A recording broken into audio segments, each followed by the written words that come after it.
박정호 씨가 쓴 정주영 이봐 해봤어? 라는 책이 있습니다. 저자는 그 책에서 현대그룹 고 정주영 회장님을 세계의 도전자 그리고 위기의 승부사라고 표현을 했습니다. 정주영 회장님께서는요, 간부들에게 입버릇처럼 항상 그랬대요. 이봐 해봤어? 임자 해봤어? 해봤냐는 겁니다. 그렇게 도전적인 정신을 가지고 있었어요. 정말 그야말로 저자는 이런 그 정주의 정신, 상식의 벽을 넘어선 창조와 혁신, 그리고 적극적인 자세로 도전을 하라, 이런 정 회장의 정신이 농축된 촌철살인의 표현이라고 합니다. 그게 뭐냐? 이봐 해봤어? 해보기나 했어? 이게 바로 정주영 회장님의 촌철살인의 한마디라는 겁니다. 정주영 회장께서는 첫 번째 가출을 했는데 14살 때였습니다. 동아일보에 연재되었던 이광수의 흙이라는 그 소설에 변호사 허성이 있잖아요. 나도 한번 허성처럼 되어보겠다. 나도 열심히 공부해서 내가 한번 변호사가 되어보겠다. 근데 아버지 앞에 잡혀가지고 또 집으로 끌려갔습니다. 두 번째 가출을 했는데 그것도 실패를 했습니다. 세 번째 가출은 그 유명한 소판돈 70원을 가지고 도망쳐 나왔지요. 근데 그것도 실패를 했습니다. 정주영 회장님은 실패를 할 때마다 크게 상처받은 미물이 있었대요. 바로 그 미물은 첫 번째 청개구리였습니다. 청개구리를 관찰하던 정주영은요, 청개구리가 이 버드나무로 올라가려고 올라가는데 30번 이상의 실패를 하더라는 것입니다. 도전하고 또 도전하고 또 도전하고 또 도전하고, 그러면서 그때 깨달은 것이 있었다는 거예요. 한낱 미물도 버드나무에 올라가기 위해서 30번 이상을 도전하고 실패를 절망하지 않는데 나는 사람이지 않느냐 이거요. 나는 이대로 주저앉을 수 없다. 자, 그런데 이제 네 번째 가출을 해서 엿공장을 하고 쌀가게를 하면서 마침내 돈을 벌어서 현대건설, 현대그룹을 창업하게 되었습니다. 한 번은 그가 또요 빈대 경험을 합니다. 이건 모르는 사람이 없을 거예요. 아니, 정주영 회장이 젊은 시절에 이제 인천에서 공사판을 전전하던 시절이었습니다. 숙소에 하도 빈대가 많아서 세숫대에다가 물을 가득 담아놓고 내 기둥마다가 그러면 빈대가 올라오지 못할 것이다, 그렇게 생각을 했는데 세상에 보니까 빈대가 벽을 타가지고 쫙 천정으로 올라가서 정주영의 얼굴과 배에다가 툭툭 떨어져가지고, 옛날에 선풍기가 제대로 있었겠습니까? 그냥 우통 헐랑 벗고 자지요. 배 위에 떨어져가지고 빈대가 딱 낙하를 해서 자기 살을 뜯어먹고 있더라는 겁니다. 그때 깨닫기를 뭐라고 하느냐? 시련은 있어도 실패는 없다. 그래, 책까지 냈습니다. 여러분요, 시련은 있어도 실패는 없다. 여러분, 가출이 옳은 건 아닙니다. 저도 가출을 한 사람이고 예수 믿는다고 집에서 쫓겨나서 어쩔 수 없이 가출을 했고, 또 우리 집사람은 지금만 믿는 예수는 죽어도 안 믿겠다고 가출을 했습니다. 가출소녀와 가출소년의 만남은 이렇게 아름다운 목표로 이루어지고 있는데, 가출을 정당화시키는 건 아니지만 진정한 고수들의 공통점이 있다면 그것은 바로 최선을 다하는 것이었어요. 최선을 다하는 것이었어요. 여러분, 아마 저는 화투를 잘 모릅니다. 옛날에 추석때가 아니라 설이죠. 미나토는 쳐봤어요. 옥단, 이런 거, 5단, 이런 거 있잖아요. 광, 비광, 그것만 기억을 합니다. 고스톱, 직코탱 이런 건 전혀 몰라요. 근데 화투를 보면 뭐가 있냐면 비광패가 나와요. 저 비광패 다 기억할 거예요. 우리 아마 모르긴 몰라도 배장용 장군님은 저거 많이 쳤을 거예요, 옛날에요. 근데 이 비광패는요, 우산을 든 남자가 있고 개구리가 한 마리 나옵니다. 청개구리가. 화투에는 절대 사람이 안 나와요. 저 비광패에만 사람이 유일하게 나옵니다. 왜 그러느냐? 저 사람이 누군 줄 아세요? 일본의 가장 유명한 대서예가 오노도우라고 하는 사람입니다. 이 사람이 젊은 시절에 잠을 못 자면서 계속해서 서예 연습을 합니다. 근데 아무리 노력을 해도 자기 이상, 자기가 이제 원하는 그 실력이 나오지 않는 거예요. 저도 어쩌다가 가끔 붓글씨를 쓰는데 옛날 초등학교 습자 실력밖에 안 나와요. 남들은 저 필체가 목사님 괜찮. 전문가가 보면 완전 초보입니다, 여러분. 고수들은 보는 눈이 있단 말이죠. 그래 자기가 나는 더 이상 서해 안 하리라. 비가 쏟아지는 날 우산을 들고 사부님을 찾아갑니다. 사부님, 저는 더 이상 서해 못합니다. 포기하겠습니다. 인사를 하러 가는데 세상에, 아니 갑자기 비가 와가지고 말이요, 그냥 막 도랑물이 막 흘러가는데 거기 청개구리 한 마리가 그 불어나는 물에서 떠내가지 않으려고 얼마나 발버둥을 치는데 그 개울 옆에 버드나무 가지가 있어요.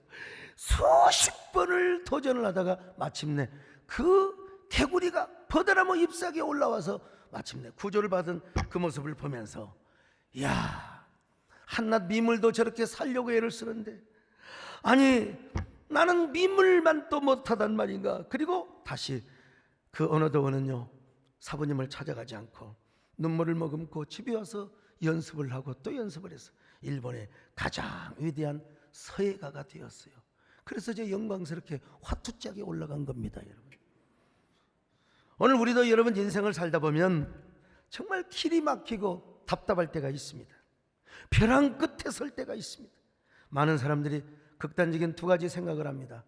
내가 그래도 앞으로 갈 것인가, 후진을 할 것인가, 절망할 것인가, 나는 다시 희망을 꿈꿀 것인가, 나는 여기서 포기할 것인가, 나는 다시 도전할 것인가. 어떤 사람은 아예 그 벼랑 끝에서 그 정신적인 그런 인내를 하지 못하고 스스로 자결을 하는 사람도 있습니다. 여러분 얼마나 큰 일을 당해보셨어요? 정말 삶의 벼랑 끝에서 여러분들이 서본 적이 있습니까? 막다른 골목. 그래서 옛말에 이런 말이 있어요. 귀신은 경문에 막히고 인생은 어디에 막힌? 막다른 골목에 막힌다는 것입니다. 오늘 본문 이스라엘 백성들이 막다른 골목, 그야말로 절벽에 서 있었습니다. 이스라엘 백성들이 출애굽을 하여 광야로 나왔을 때 애굽의 바로왕은 아직도 완악한 마음을 버리지 못하고 600병거성을 데리고 이스라엘을 치러 왔습니다. 자, 출애굽기 14장 7절로 8절입니다. 시작. 산발대 병거 600대와 애굽의 모든 병거를 동원하니 지휘관들이 다 거느렸더라. 여호와께서 애굽 왕 바로의 마음을 완악하게 하셨으므로 그가 이스라엘 자손의 뒤를 따르니 이스라엘 자손이 담대히 나갔습니다. 자, 애굽의 병거 600성을 거느리고 왔다. 오늘로 말하면 탱크 600대를 그냥 몰고 오는 거예요.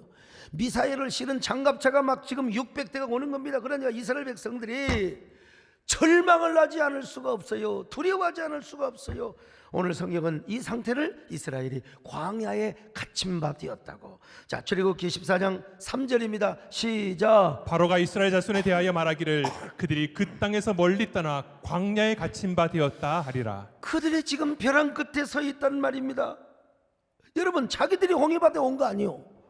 가나안 땅으로 가고 있어요. 구름 기둥과 불 기둥을 따라, 요즘으로 말하면 주님의 인도하심을 따라, 성령의 인도하심을 따라 갔는데 왜 하필이면 거기에 홍해바다가 있느냐 이거요. 자, 출애굽기 13장 21절로 22절 시작. 여호와께서 그들 앞에서 가시며 낮에는 구름 기둥으로 그들의 길을 인도하시고 밤에는 불 기둥을 그들에게 비추사 낮이나 밤이나 진행하게 하시니 낮에는 구름 기둥, 밤에는 불 기둥이 백성 앞에서 떠나지 아니하니라. 아니, 하나님의 인도를 따라가는데 오늘날로 말하면 성령의 감동을 따라서 내가 인생길을 걸어가고 하나님 앞에 봉사를 해요. 그런데 왜 갑자기 나를 벼랑 끝으로 인도하느냐는 말입니다. 여러분, 우리는 하나님께 순종하는 것밖에 없어요. 예배 잘 드리고 우리는 나름대로 하나님 말씀에 순종하고 경건하게 살려고 했어요. 근데 왜 어느 날 갑자기 내가 벼랑 끝에 몰리게 되냐는 말입니다. 왜 갑자기 청천벽력 같은 이 뭡니까 부도의 소식, 갑자기 왜 찰나갔다 들어온다고 하던 남편에게 왜 불의의 사고가 나오고, 왜 우리 가족에 암이 찾아오며 왜 절망적인 사건이 생기냐 이 말이요. 도대체 이해할 수가 없어요. 도대체가 이해할 수가 없다 이 말이에요. 여러분, 이럴 때가 있지 않습니까? 자, 이럴 때 우리 그리스도인은 어떻게 살아가야 하는가, 이걸 오늘 성경에서 말씀해 주고 있습니다. 자, 첫째로 절대로 두려워하지 말아라. 두려워하면 안 된다. 자, 애굽의 병거 600대가 쫓아온 이스라엘 백성들은 당연히 두려워할 수밖에 없습니다. 두려워할 수밖에 없어요. 그래서 10절에 보니까 얼마나 부르짖는가. 자, 10절을 봅니다. 시작. 바로가 가까이 올 때에 이스라엘 자손이 눈을 들어본즉 애굽 사람들이 자기들 뒤에 이른지라 이스라엘 자손이 심히 두려워하여 여호와께 부르짖고 여기서 지금 부르짖는단 말은 하나님 앞에 우리를 구원해달라고 긍정적인 부르짖음이 아니에요.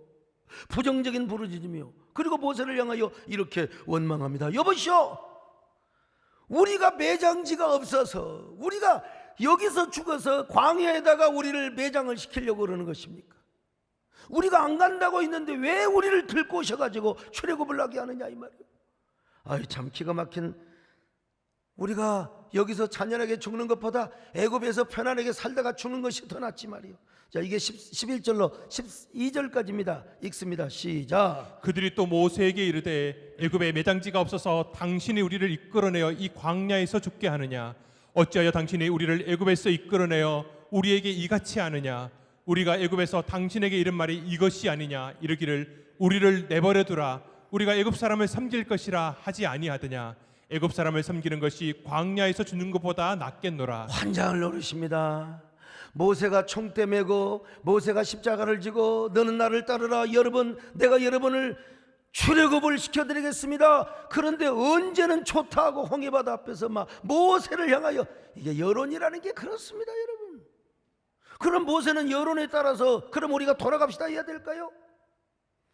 그 순간 하나님께서 뭐라고 말씀하시느냐, 모세에게.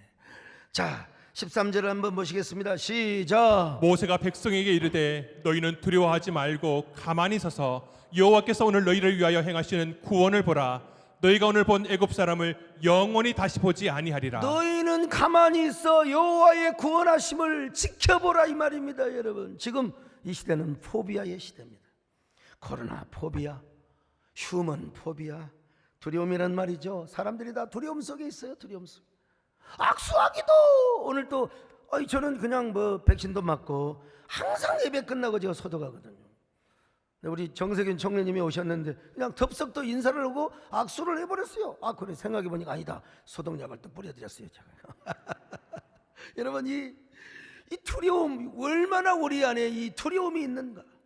하버드 대학교 의과대학교 정신과 교수인 조지 벨런트 박사가 행복의 비밀, 행복의 조건이라는 두 가지 책을 썼습니다. 여기서 뭐라고 말합니까? 사람은 두려울수록 유머를 잘해야 된다는 거예요. 그는 그 책에서 이런 주장을 합니다. 유머는 단순한 재치가 아니다. 유머는 능력이다. 여러분 유머를 잘할 수 있어야 돼요.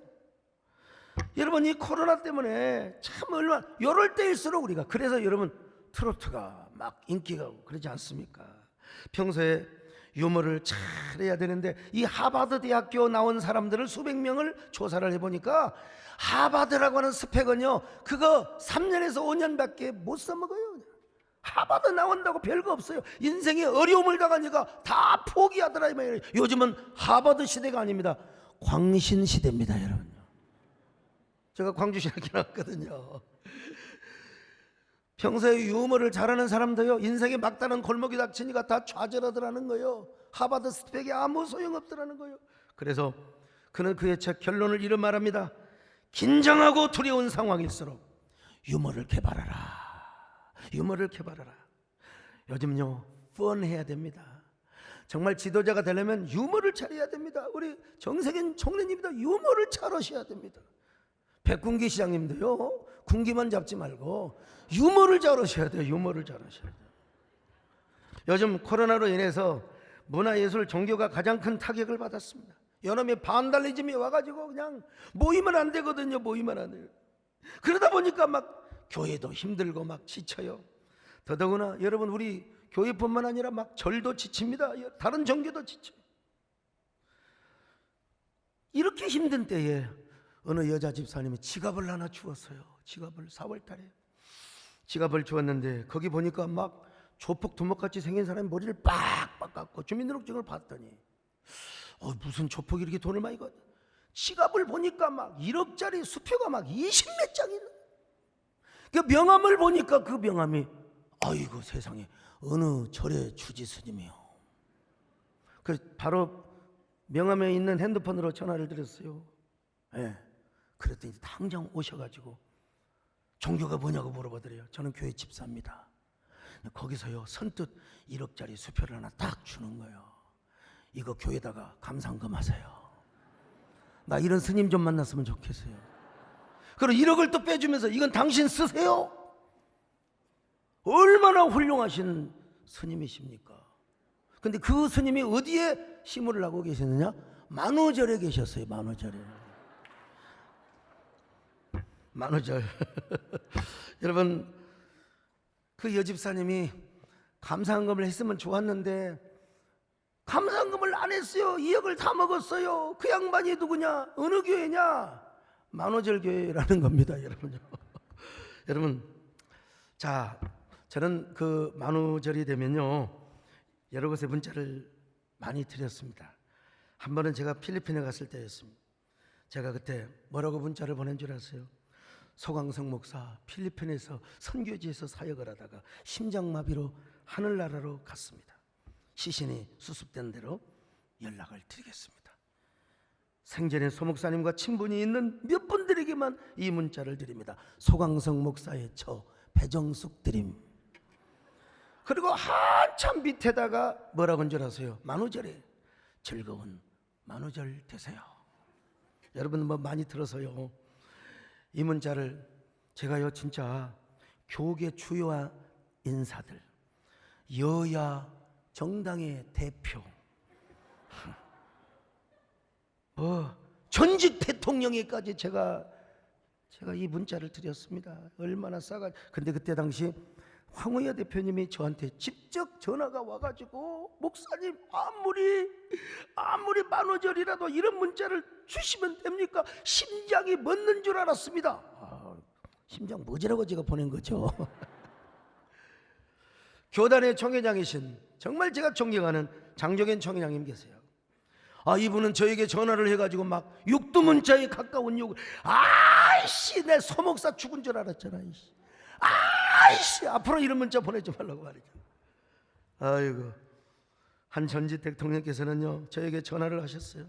목사님 이러시면 안 됩니다. 옛날 같으면 곤장 40대 감입니다. 한 번은 제가 정말 좋아하고 존경하는 가객이 계세요.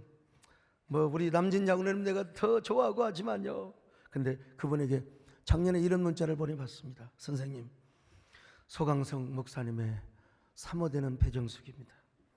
소 목사님께서 갑자기 심장마비로 천국을 가셨습니다. 평소에 우리 목사님이 선생님을 너무 좋아했는데 우리 장례식 때 오셔서 노래 한 곡 불러주시면 감사하겠습니다. 배정숙 드림. 그리고 전화 거기도 맨 밑에다가 또 즐거운 만우절 되세요. 그리고 전화기 꺼버렸어요 이제. 그리고 한 3시간 전에 켜봤어요. 세상에 골키퍼가 몇 개가, 그런데 문자가 또 몇 개가 들어왔어요. 얼마나 막 성급하게 보냈는지. 아유 도대체 어떤 일인지요. 심장이 멎는 줄 알았습니다. 그런데 문자가 이상하다 싶어 밑에를 보니까 즐거운 만우절이라고 있어. 한숨 돌리고 문자를, 제발 이런 문자 보내지 마옵소서. 작년엔가는 제가 페북에 한번 올려봤습니다. 페북에 올렸더니 세상에 어떤 우리 총회 목사님이 강력하게 항의를 하는 거예요. 목사님 공인입니다. 공인이 되셔가지고 목사님 사망을 했다고 하면 이거 되겠습니까? 목사님 사과하십시오. 그래서 야 웃자고 하는 얘기를 이제 죽자고 달라들면 어떡하냐. 그래 내가 사과합니다. 그리고 페북 지워놓지는 않았어. 그랬더니 페북에서 말이요 뭐라고 응답이 온 줄 아십니까? 소 목사님 유머 능력은 글로벌한 사람입니다. 우리 소 목사님은 죽음과 두려움을 극복한 사람입니다. 언제든지 죽음 앞에서 눈을 부릅뜨고, 너는 죽을 때도 눈을 부릅뜨고 죽으려고 합니다. 말 안 듣는 사람. 그러니까 아무리 공격을 해와도 눈 하나 끄떡하지 않고 소 목사님은 소 목사님의 길을 가는 겁니다. 근데 내년 총회장 때는 이런 거 하지 마세요. 그래서 우리는 안 했습니다, 여러분. 저는 긴장할 수밖에 없는 상황, 두려워할 수밖에 없는 상황, 유머를 개발하고 살려고. 집사람은 막 그냥 우리 아들이 그 꼴통 피우고 고등학교 다닐 때 그냥 일진에 짱하고 집사람은 막 반 우울증이 걸려. 아이고 저는 뭐 유머를 하는 거죠. 원래 크게 될 놈들이 그런 거라고 말이요. 크게 될 놈들이 그런 거라고. 그냥 우리가 여러분, 그런데 우리 인간에게는 한계가 있습니다. 아무리 유머스럽고 유머를 잘 개발하고 모든 일을 희화화할 수 있는 능력의 사람도 정말 긴장이 되면 두려워 안 할 수가 없는 것입니다. 이게 인간의 한계입니다. 우리가 살다 보면 유머로도 극복할 수 없는 때가 있습니다. 웃음으로도 극복할 수 없는 막다른 그런 골목에, 아니 벼랑 끝에 설 때가 있습니다. 그때 사람들이요 뭐하느냐? 울어요. 절망합니다. 그리고 두려워합니다. 그러나 아무리 울어도 되는 일이, 아무리 힘써도 안 됩니다. 이러한 상황에 처해 있을 때 뭐라고 말합니까? 우리 하나님께서 모세를 통하여 두려워 말라, 가만히 서서 하나님이 행하시는 일을 바라보거라. 오늘 여러분도 이 말씀을 믿으시길 바랍니다. 여러분 앞에 홍해바다 도대체가 풀리지 않는 문제가 있다 할지라도 가만히 서서 여호와 하나님이 어떻게 일을 이루시는가, 그 역사를 바라볼 수 있기를 바랍니다. 오늘 14장 13절을 봅니다. 시작. 모세가 백성에게 이르되 너희는 두려워하지 말고 가만히 서서 여호와께서 오늘 너희를 위하여 행하시는 구원을 보라.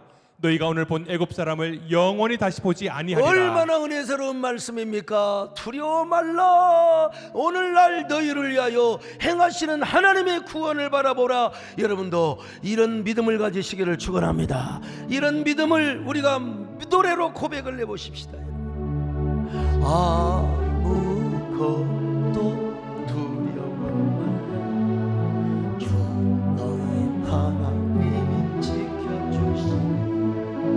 놀라지 겁내지 주님 나를, 자 반복을 생략하고요, 내 맘에 힘이 겨워 지칠지라 주님 나를 지켜주시네. 세상에 험한 풍파 몰아칠 때도 주님 나를 지켜주시네.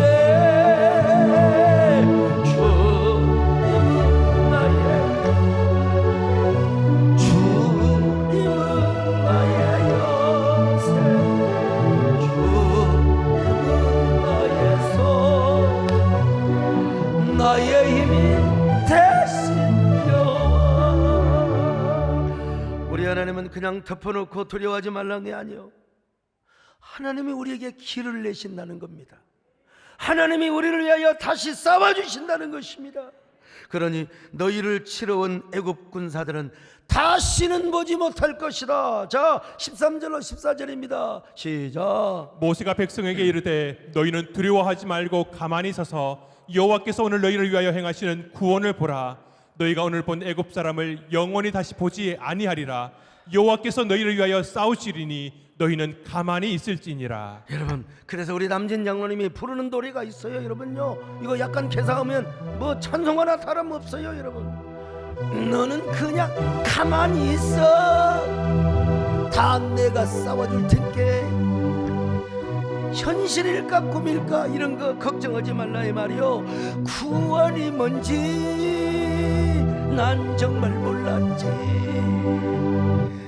세덴교에서 통지를 들어봐. 여러분, 우리가 인생을 살다 보면 벼랑 끝에 내몰릴 때가 있습니다. 이때는 웃음도 안 나와요. 이때는 유머도 못해요. 여러분, 코미디언들이, 개그맨들이 죽으면서 유머하고 죽습니까? 죽음이 더러움 앞에 떠는 거예요. 그런데 그때 우리 하나님께서 뭐라고 말씀하시느냐? 두려워 말라, 그 두려움을 나에게 맡겨라. 모든 우리의 공포를 저 십자가 앞에 내어놓으라는 것입니다. 근심의 보따리를 다 내어놓으라는 것입니다. 그리고 주님이 다 해결해 주신다는 것 아니겠습니까? 오늘 여러분, 근심의 보따리, 두려움의 보따리, 그거 다 가지고 십자가 불어나가시기를 바랍니다. 십자가 앞에 공포 두려움을 다 내던져버리시기를 바랍니다. 그리고 주님의 얼굴을 한번 바라보세요.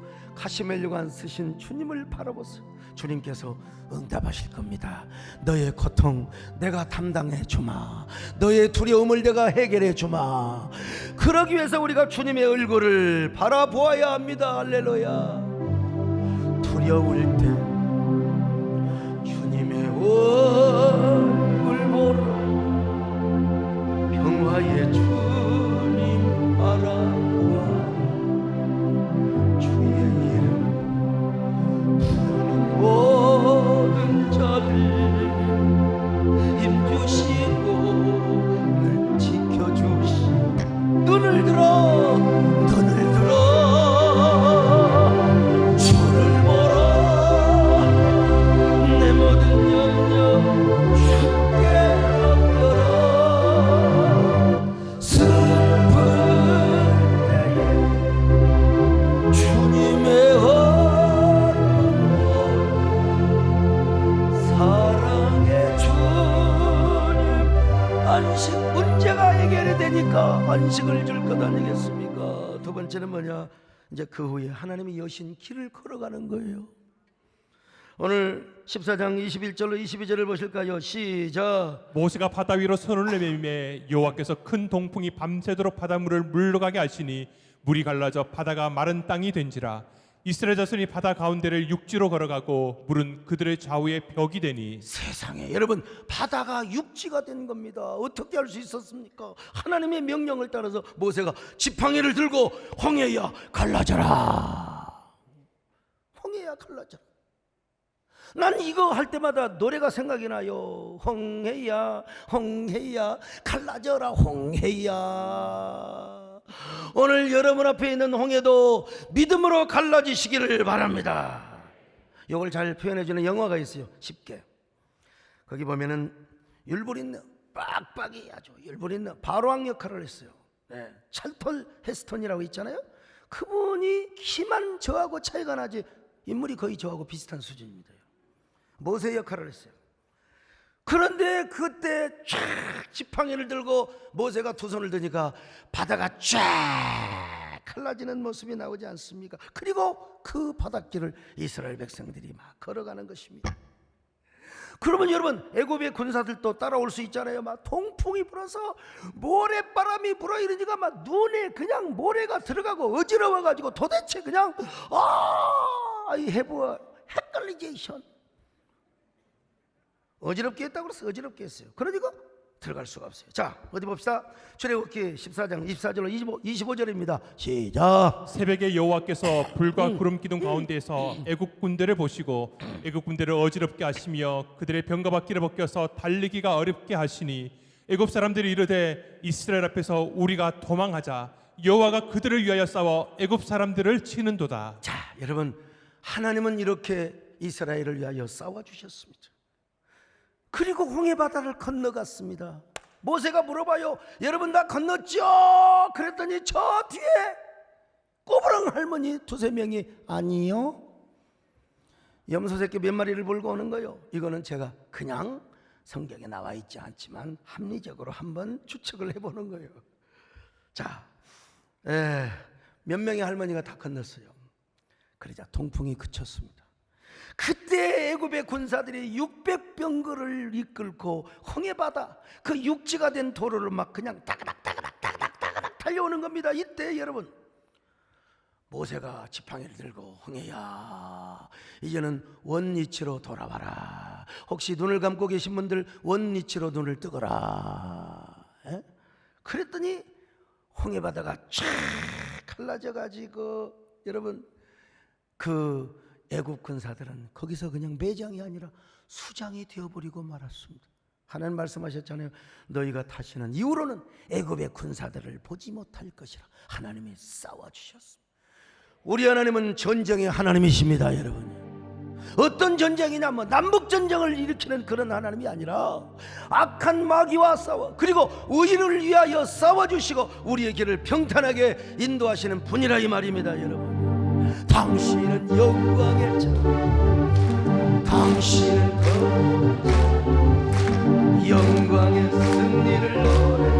애굽의 병거와 애굽의 병거와 말탄 자 홍해 바다에 잠기게 하셨나이다. 에뱀의 붉은 용을 지옥의 무지개 영원히 잡아 넣으시리이다. 할렐루야. 당신은 영광의 주, 당신은 영광의 승리를. 여러분은 박수만 세게 치세요. 노래를 세게 부르지 마시고. 오늘날도 마찬가지입니다. 하나님께서 우리에게 길을 만들어 주시는 응답을 주셨다면 여러분 그냥 가면 되는 겁니다. 그 길이 바다이든 그 길이 절벽이건 그 길이 무슨 벼랑 끝이든 간에 그 길을 달려가면 되는 겁니다. 하나님은 바다를 육지로 만들어 주시고 아무리 벼랑 끝이라 할지라도 다리를 만들어 주시면 되는 것이고 그 길이 가시밭길이면 걸어가면 꽃길이 되는 겁니다. 분명히 골고다 언덕에서 십자가에 달리신 우리 주님의 그 모습을 여러분들이 보았고, 그리고 주님께서 우리에게 길을 열어주시고 너 인생을 책임져 주신다는 확신이 있다면, 그 응답을 받았다면 여러분 길이 없어도 그 길을 가면 길이 되는 겁니다. 여러분 고도원 장로님도 우리 교회 여러 번 오셨잖아요. 그 고도원의 아침 편지 제1호는 정말 대단한 이야기입니다. 본래 땅 위에는 길이 없었다. 걸어가는 사람이 많아지면 그것이 곧 길이 된다. 희망도 처음부터 있었던 것은 아니다. 희망이 있다고 믿으면 희망이 되는 것이고, 희망 같은 것이 없다고 말하는 사람은 실제로 희망이 없다. 오늘 여러분들은 인생에 소망을 가지시기를 바랍니다. 아니 이 글이 고도원 장로님의 글이지만 여러분들이 하나님의 영감을 믿고 하나님의 감동을 믿고 그렇다면 여러분들도 이 길을 가는 것입니다. 하나님이 약속을 하셨다면 그 천지하에서 이것이 우리에게 주시는 긍정의 영적인 시그널이 될 수가 있어요. 토종환 시인이 쓴 담쟁이라는 시도 마찬가지입니다. 내가 이거 쓰려고 했는데 저분이 먼저 써버렸어요. 모두 다 저것은 넘을 수 없는 벽이라고 고개를 떨구고 있을 때 담쟁이는 이파리 수천 개를 이끌고 결국 그 길을 넘어간다. 우리 종래님이 사셨던 공관에도 그 등나무가 쫙 있는데 그게 몇백 년 된 나무라고 그래요. 아무튼 딱 올라가 가지고 이게 뭐요? 담쟁입니다. 이게 담쟁이. 오늘 여러분 주님이 응답하시고 우리에게 확신을 주셨다면 그 시가 우리의 시가 될 수 있는 것입니다. 모두가 다 포기하고 절망할 때 우리가 벽을 타고 올라가는 거예요. 그냥 눈을 감고 무턱대고 가는 것이 아니라 하나님의 인도를 따라서, 하나님의 감동을 따라서 우리가 걸어가는 거예요. 지난주 우리 교단 제58회 목사 장로기도회를 우리 교회에서 했습니다. 원래 다른 교회에서 하려고 했는데 우리 교회에서 하기를 너무나 잘했어요. 105년 동안 우리 교단뿐만 아니라 한국교회 역사상 처음 있는 갈라 콘서트도 할 수 있었습니다. 그러나 여러분 말이 그렇지 길이 보이지 않았습니다.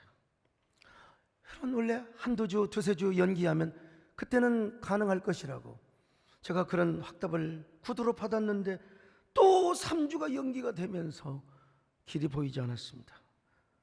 총회는 다 광고 내놓고 숙소도 다 잡아놨는데 이거 총회장 이건 말도 안 되는 것이고, 그래서 방역본부와 그리고 경기도와 시 그리고 중요한 건 우리 문체부에서 이렇게 할 수 있는 그 법적 조항이 그걸 또 이렇게 주셨어요.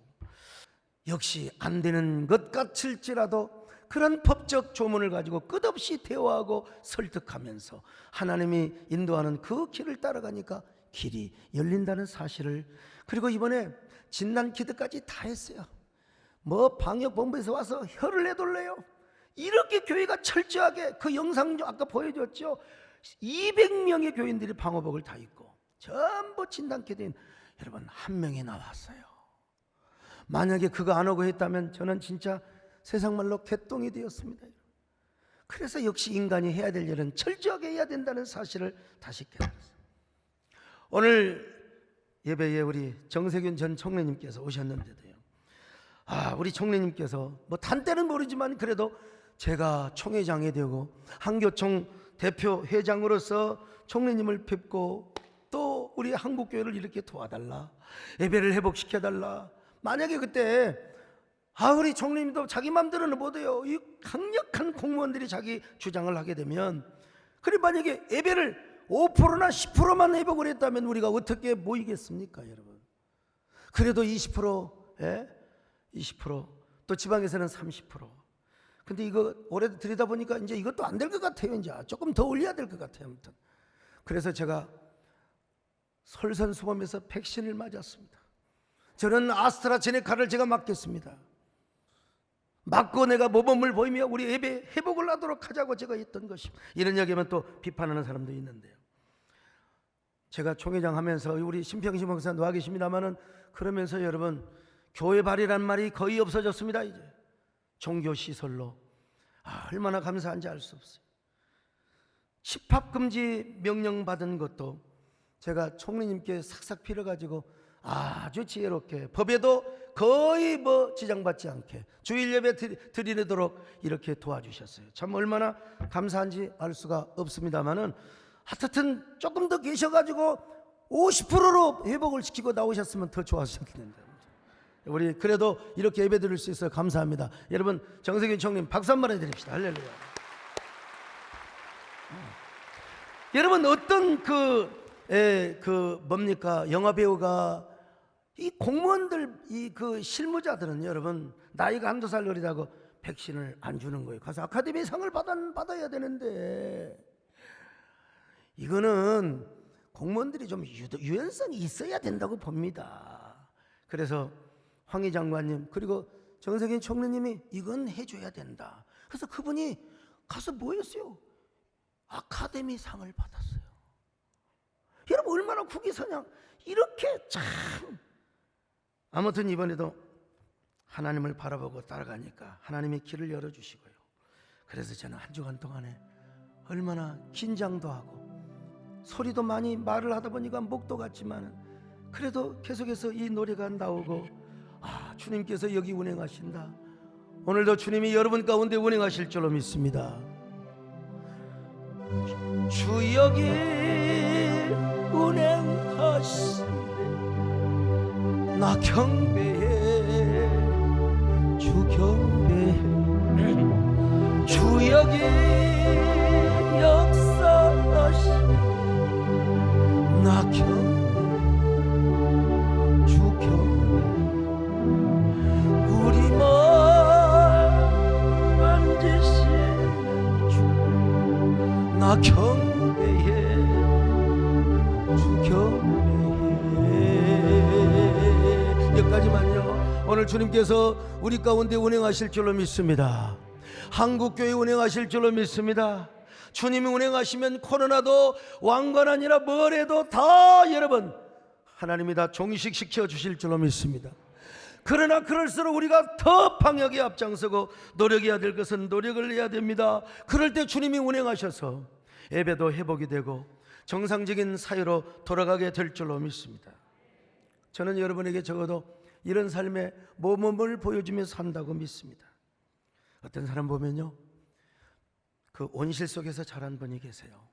목사님도 그렇고 장로님도 그렇고 온실 속에서. 근데 이런 사람들은 특별한 고생은 안 하지만 별 볼 일이 없어요. 특별한 사람이 못해요. 저처럼 우여곡절 광야길을 걷고 사막에서 죽을 똥말똥. 이런 사람은 뭐냐? 개울장에 미나리처럼 살아온 사람은 뭐냐? 거친 광야를 살아오고 고달프고 고단한 인생을 거치는 그래서 살아왔지만 세상 말로 상팔자와의 상팔자 같은 인생을 살아왔지만 그 모든 거친 운명을 이길 수 있었던 사람. 나는 제가 그런 사람이요, 모든 역경의 칼바람, 추운 겨울 광야를 다 이기고 여러분 여기까지 온 사람이요.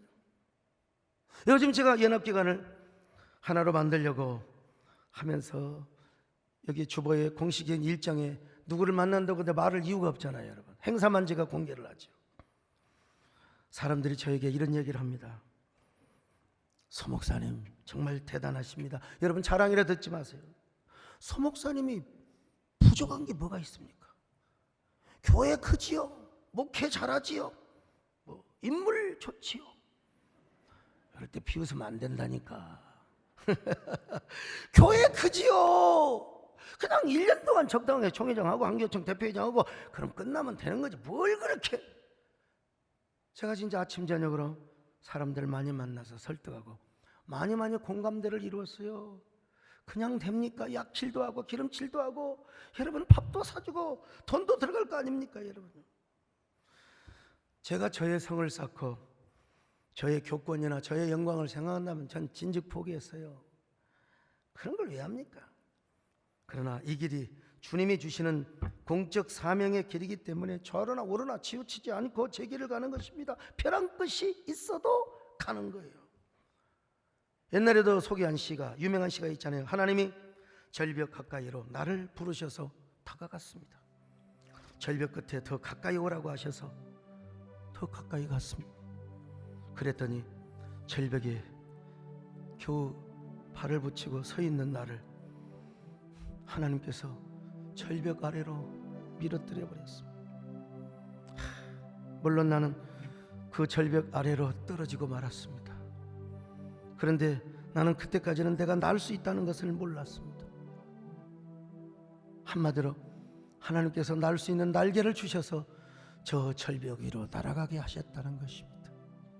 여러분, 이 시처럼 하나님은 저에게도 평탄한 길을 주시지 않았습니다.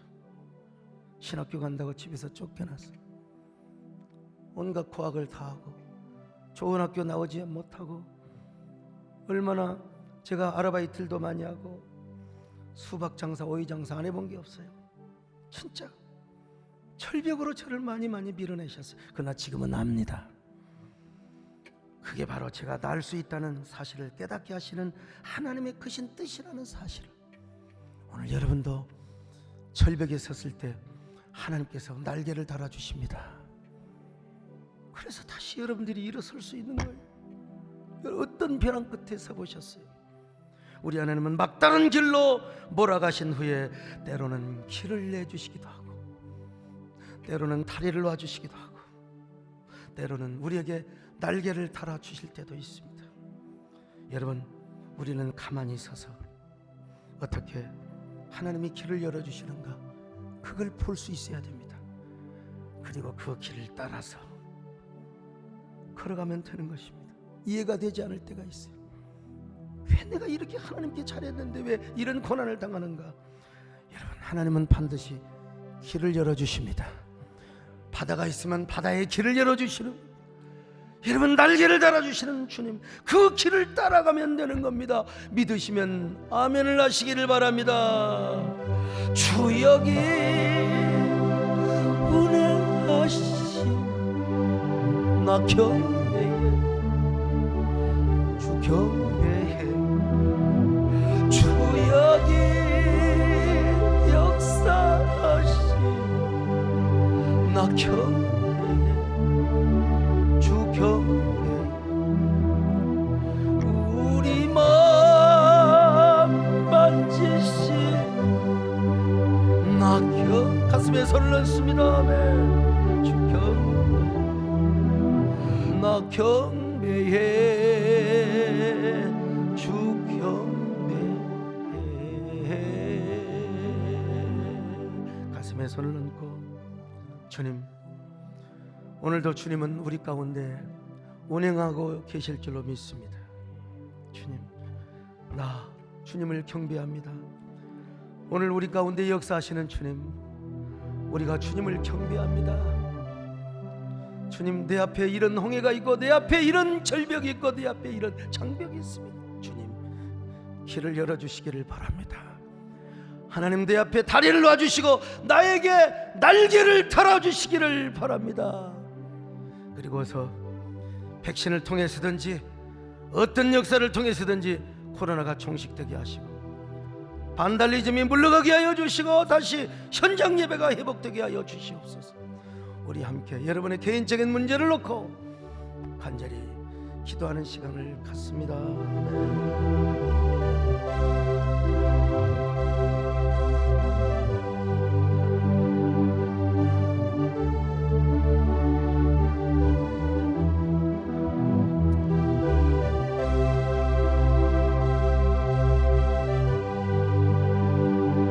하나님께서 우리의 마음을 만져주십니다. 우리 가운데 운행하여 주십니다. 우리가 그 주님을 경배하며 주님이 이루어주신 그 길을 우리가 걸어가면 됩니다. 우리 주님은 우리에게 큰 길을 열어주십니다. 큰 기적을 열어주십니다. 약속을 지켜주시는 분이십니다. 우리의 삶을 변화시켜주시는 분입니다. 아멘, 아멘, 아멘. 하나님 고맙습니다. 우리에게 길을 열어주시는 주님, 하나님 우리에게 큰 역사를 베풀어 주시는 주님, 오늘도 예배의 길을 열어주셔서 감사합니다. 우리의 인생길을 열어주시옵소서. 오늘 여기에 모인 사람보다 더 많이 모인 우리 유튜브에 수많은 성도들, 4,000명이 넘는 성도들이 유튜브로 함께하고 있습니다. 사랑하는 주님, 우리 유튜브에 계신 유튜브로 함께하는 예배 성도들도 주님이 함께해 주시고 주님 축복하여 주시고 그곳에 주님이 임재하여 주시옵소서. 속한 시일에 이 예배당이 과거처럼 꽉 차는 현장 예배가 이루어지게 하여 주시옵소서. 예수님의 이름으로 기도 올려옵나이다. 아멘.